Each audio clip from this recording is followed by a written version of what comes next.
আসসালামু আলাইকুম। এই দেখেন এটা হলো মেদ মাছ আর এই হলো সামুদ্রিক ইলিশ মাছ।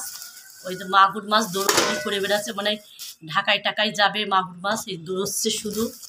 আর এইটা হলো এই ইলিশ মাছ, এই হলো ইলিশ মাছ, বুঝলেন না কেন? এই হলো ইলিশ মাছ, এই হলো হাঙর মাছ, এটা বলে হাঙর মাছ। এই হলো হাঙর মাছ আর এটা হলো দাঁতলে মাছ।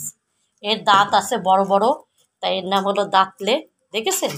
এগুলো দাঁতলে মাছ, হাঙর মাছ, ইলিশ মাছ আর মেদ মাছ আর এই যে টাকি আর ওই যে মাগুর মাছ দৌড়দৌড়ি করে বেড়াচ্ছে।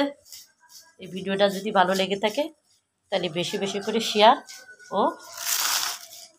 ও কমেন্ট করবেন। আল্লাহ হাফেজ। এই মেদ মাছ গোশের মতো, গরুর গোশের মতো করে রান্না করতে হয় এই মাছটুকু।